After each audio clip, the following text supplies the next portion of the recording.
Good morning, everyone. Welcome to the regular Honey Ridge family and to anyone else who might be attending or listening this morning.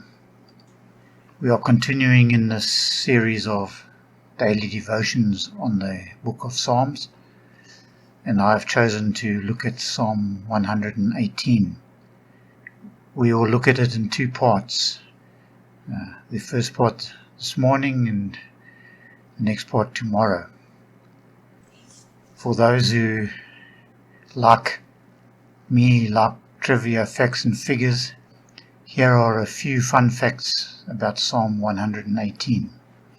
It falls between the shortest chapter of the Bible, Psalm 117, and the longest chapter of the Bible, 119. Not only that, Psalm 118 is the central chapter of the Bible when measured by chapter count. There are 594 chapters before it and 594 chapters after it. So in total there are 1188 chapters in the Bible other than chapter 118. And if that's not enough, it also contains the central verse of the Bible, which is Psalm 118, verse 8. Of course, none of these things have any theological or spiritual significance, but are fun anyway.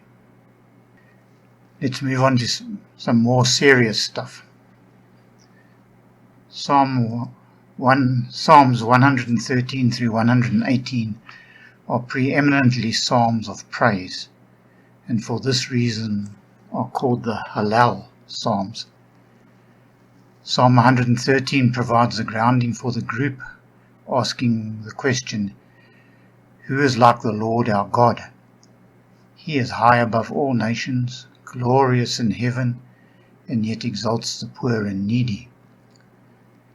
Psalm 114 records the exodus from Egypt and how God the Creator controlled and managed His creation for the benefit of His people.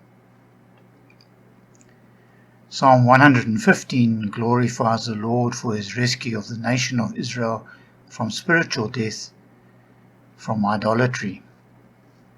Psalm 116 glorifies and expresses love for the Lord for His deliverance of the individual from physical death. Psalm 117 is very short, only 2 verses, but of dramatic significance. It extends the truth to all nations. What was done for Israel was done for all. And then Psalm 118 enables us to join in the great procession through the gates and into the presence of the Lord Himself. This group of Psalms, 113 to 118, is often called the Egyptian Hallel, because it was chanted in the temple while the Passover lambs were being slain. It was chanted also on other festival occasions, such as at Pentecost, the Feast of Tabernacles, and the Feast of Dedication. The Levites, standing before the altar, chanted it verse by verse, the people responding by repeating the verses or by intoned hallelujahs. Apart from the public use at festivals, it was also chanted in private families at the Feast of Passover. Psalms 113 and 114 would have been sung before the meal, and the others after the meal. Matthew 26 verse 30 records, "And when they had sung a hymn, they went out to the Mount of Olives." So this is quite probably the hymn which our Saviour and His disciples sung at the conclusion of the Passover supper, kept by them in the upper room at Jerusalem. Please take time to read this whole group of Psalms at some stage to help appreciate God's grace and mercy. If we look now at the structure of Psalm 118, it's believed that it accompanied a procession into the temple. There are several changes of person in the psalm, and some commentators believe it may have been recited antiphonally, That is a call and a response between groups of individuals. Verses 1 to 4 seem to be an invocation, probably delivered by a priest, with response from the people in verses 2 to 4. In verses 5 to 18, the king is the speaker, and he is leading the people in worship at the temple gate. He is probably interrupted at times by antiphonal refrains from the crowd. In verse 19, the king asks the doorkeeper for entrance to the temple. The doorkeeper responds in verse 20 with a description of those who may enter. This is the gate of the Lord. The righteous shall enter through it. The remainder of the psalm takes place within the temple itself. Again, there seem to be three speakers. In verse 21, the king declares that God has saved him, and there is a joyful response from the people in verses 22 through 24. In verses 25 and 26, the priests deliver a petition and a blessing. The final three verses describe the presentation of the sacrifice. The priests command the sacrifice in verse 27.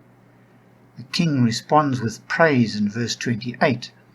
And the people seal the ceremony with the same formula with which it began in verse 29. That is a broad outline of this psalm. We will look at it in more detail tomorrow, but right now you'll be able to listen to a singing of this psalm in Hebrew. I trust that you'll enjoy it and that you'll read the full psalm for yourself before tomorrow.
Yeshua.